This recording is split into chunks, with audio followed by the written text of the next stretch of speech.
Good morning. आज fundamental rights में स्वतंत्रता का अधिकार, स्वतंत्रता का अधिकार,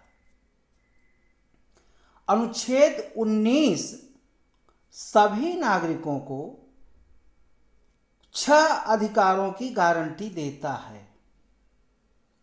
वाक एवं अभिव्यक्ति की स्वतंत्रता, मतलब बोलें और बातचीत करने की और अभिव्यक्ति की, जो भी व्यक्ति अभिव्यक्ति कर सकता है, अपनी बातचीत को रख सकता है। दूसरा है शांतिपूर्वक और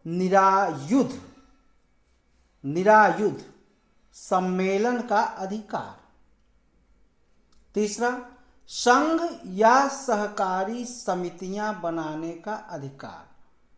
तो सबसे पहले हम देखते हैं शांतिपूर्वक निरायुध। ये निरायुध है कि मतलब बिना युद्ध के, बिना लड़ाई झगड़े के सम्मेलन कर सकता है। संघ या सहकारी समितियां बनाने का अधिकार, संघ या सहकारी समितियां बनाने का अधिकार भी प्राप्त है हमको।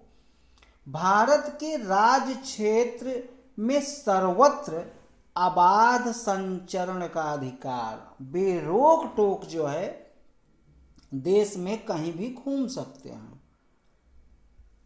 भारत के राज्य क्षेत्र के किसी भाग में निर्बाध घूमने और बस जाने या निवास करने का अधिकार। और अगला है छठा, कोई भी वृत्ति मतलब व्यवसाय, व्यापार या कारोबार करने का अधिकार। मूल अनुच्छेद 19 में 7 अधिकार थे। मतलब मूल संविधान में पहले 7 अधिकार थे, अनुच्छेद 19 में 7 अधिकार थे, लेकिन संपत्ति को खरीदने, अधिग्रहण करने या बेच देने के अधिकार को 44वें संविधान संशोधन अर्थात 1978 में इसको समाप्त कर दिया गया। यह 6 अधिकार केवल भारतीय नागरिकों के लिए हैं। यह जो 19 अनुच्छेद है हमारा, जो 6 अधिकार हमको प्राप्त हैं, ये केवल नागरिकों के लिए, विदेशियों के लिए नागरिक अधिकार नहीं प्राप्त है।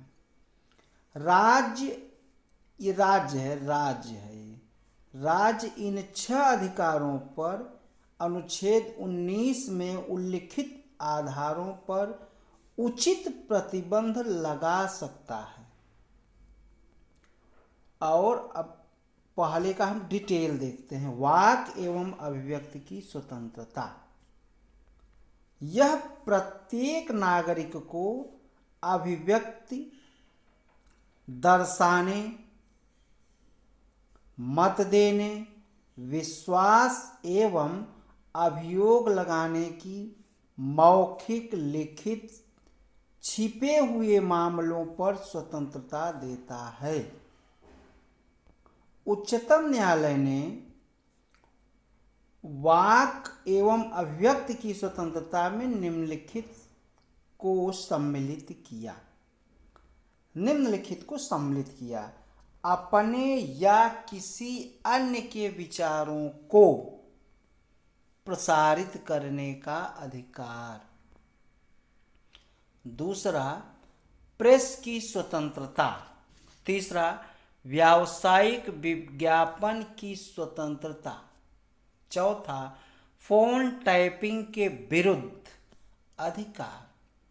और अगला, प्रसारित करने का अधिकार, अर्थात सरकार का इलेक्ट्रॉनिक मीडिया पर एकाधिकार नहीं है। किसी राजनीतिक दल या संगठन द्वारा आयोजित बंद के खिलाफ अधिकार, सरकारी गतिविधियों की जानकारी का अधिकार, मतलब हम सरकारी गतिविधियों जो भी हो रहे हैं उसको हम जानकारी कर सकते हैं। और राजनीतिक दल अगर बंद का आयोजन कर रहे हैं तो हम उसके खिलाफ अधिकार हमारा है। शांति का अधिकार है, किसी अखबार या पूर्व प्रतिबंध के विरुद्ध अधिकार, कोई अखबार है और उस पर हम कोई प्रतिबंध लगाता है तो उस पर जो है हमको अधिकार प्राप्त है कि वो प्रतिबंध नहीं लगा सकता। प्रतिरोध एवं विरोध करने का अधिकार हमको है, किसी चीज का हम प्रदर्शन एवं विरोध का अधिकार हमें प्राप्त है। हम प्रदर्शन कर सकते हैं, विरोध कर सकते हैं, लेकिन हड़ताल नहीं कर सकते, हड़ताल नहीं कर सकते। और आगे है वाक एवं अभिव्यक्ति की स्वतंत्रता पर उचित प्रतिबंध लगा सकता है। कौन? राज्य। राज्य जो है वह वाक एवं अभिव्यक्ति की स्वतंत्रता पर उचित प्रतिबंध लगा सकता है। यह प्रतिबंध लगाने के आधार इस प्रकार हैं। कैसे प्रतिबंध लगा सकता है? तो पहला, भारत की एकता एवं संप्रभुता।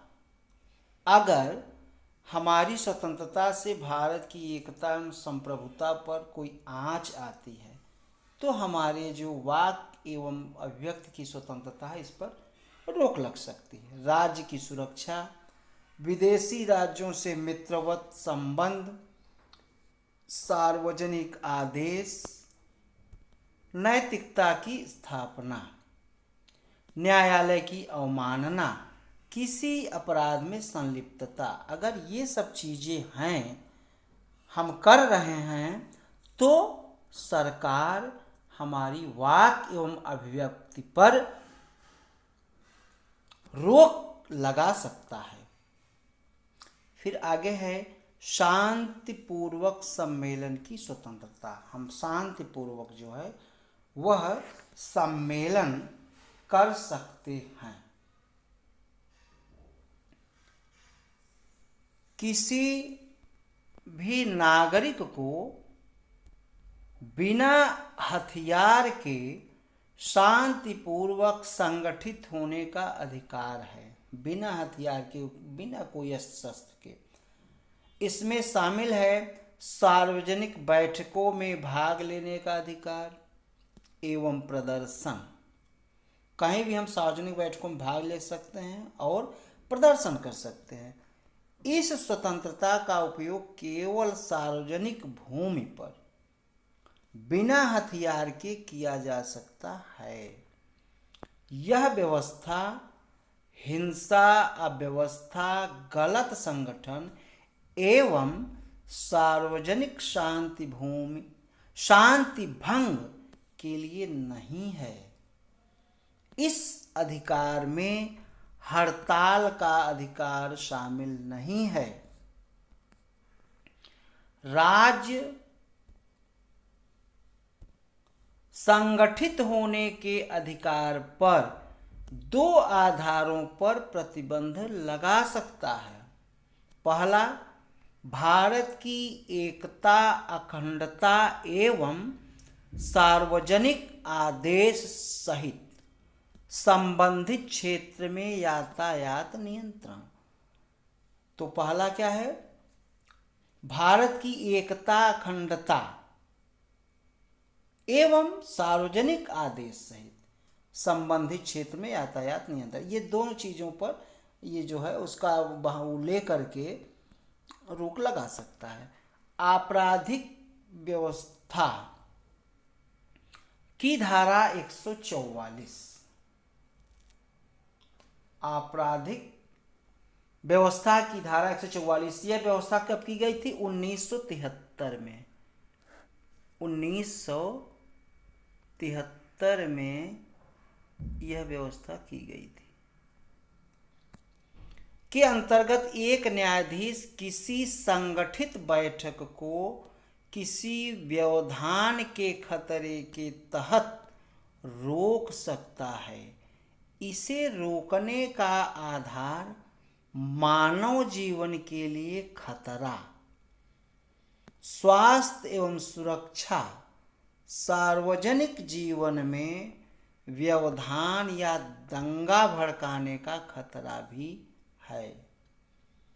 भारतीय दंड संहिता की धारा 144 के तहत 5 या उससे अधिक लोगों का संगठन गैर कानूनी हो सकता है यदि किसी कानूनी प्रक्रिया का अवरोध हो, कुछ लोगों का संपत्ति पर बलपूर्वक कब्जा हो, किसी आपराधिक कार्य की चर्चा हो, किसी व्यक्ति पर गैर कानूनी काम के लिए दबाव और सरकार या उसके कर्मचारियों को उनकी विधायी शक्तियों के प्रयोग हेतु धमकाना।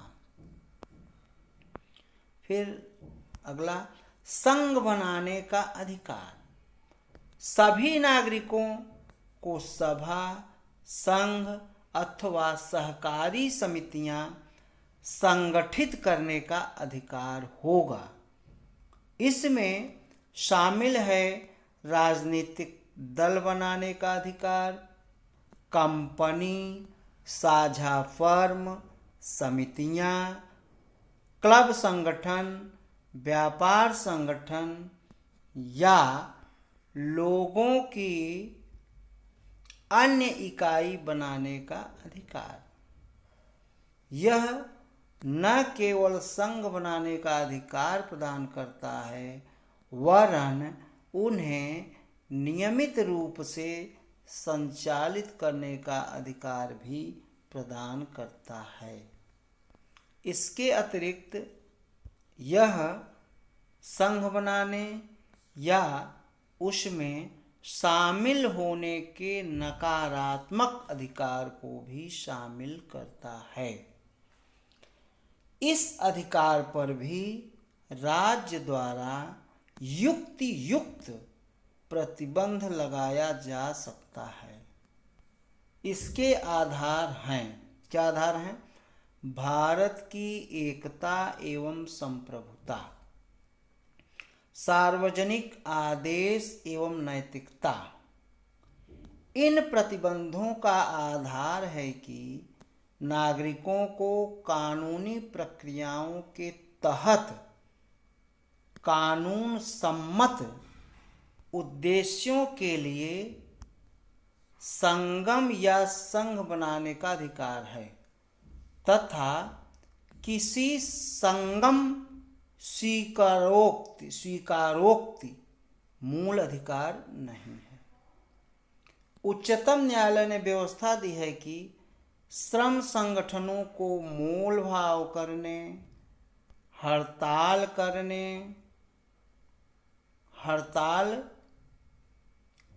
करने एवं तालाबंदी करने का कोई अधिकार नहीं है। आबाद संचरण की स्वतंत्रता। यह स्वतंत्रता प्रत्येक नागरिक को देश के किसी भी हिस्से में संचरण का अधिकार प्रदान करती है। वह स्वतंत्रता पूर्वक एक राज्य से दूसरे राज्य में या एक राज्य में एक से दूसरे स्थान पर संचरण कर सकता है। यह अधिकार इस बात को बल देता है कि भारत सभी नागरिकों के लिए एक है। इसका उद्देश्य राष्ट्रीय सोच को बढ़ावा देना है, न कि संकीर्णता को। संचरण की स्वतंत्रता के दो भाग हैं। पहला है आंतरिक, मतलब देश में निर्बाध संचरण, बिना रोक टोक के घूम सकते हैं, और वह देश के बाहर घूमने का अधिकार तथा देश में वापस आने का अधिकार। अनुच्छेद 19 मात्र पहले भाग की रक्षा करता है। पहला भाग मतलब देश के अंदर आप चाहे जहां घूम सकते हैं, और जो दूसरा है, दूसरे भाग को वो अनुच्छेद 21 के तहत प्राण और दैहिक स्वतंत्रता का अधिकार की व्याख्या करता है। प्राण और दैहिक स्वतंत्रता का अधिकार की व्याख्या करता है। फिर अगला है निवास का अधिकार। हर नागरिक को देश के किसी भी हिस्से में बसने का अधिकार है। इस अधिकार के दो भाग हैं। देश के किसी भी हिस्से में रहने का अधिकार, इसका तात्पर्य है कि कहीं भी अस्थायी रूप से रहना एवं देश के किसी भी हिस्से में व्यवस्थित होने का अधिकार। इसका तात्पर्य है वहाँ घर बनाना एवं स्थायी रूप से बसना। और अगला व्यवसाय आदि की स्वतंत्रता। सभी नागरिकों को किसी भी व्यवसाय को करने, पेशा अपनाने एवं व्यापार शुरू करने का अधिकार दिया गया है। यह अधिकार विस्तृत है। यह अधिकार बहुत विस्तृत है, क्योंकि यह जीवन निर्वहन हेतु आय से संबंधित है। इस अधिकार में कोई अनैतिक कृत्य शामिल नहीं है, जैसे महिला या बच्चों का दुरुपयोग या खतरनाक हानिकारक विस्फोटक आदि। राज्य इन पर पूर्ण प्रतिबंध लगा सकता है या लाइसेंस की अनिवार्यता कर सकता है, तो आज स्वतंत्रता के अधिकार में जो 19 अनुच्छेद में 6 अधिकार हमको जो प्राप्त हैं, उसके बारे में मैंने आप लोगों को बताया, समझाया। आज वीडियो को यहीं समाप्त करते हैं। आप लोगों का बहुत बहुत धन्यवाद। वीडियो को लाइक, सब्सक्राइब, शेयर अवश्य करें। जय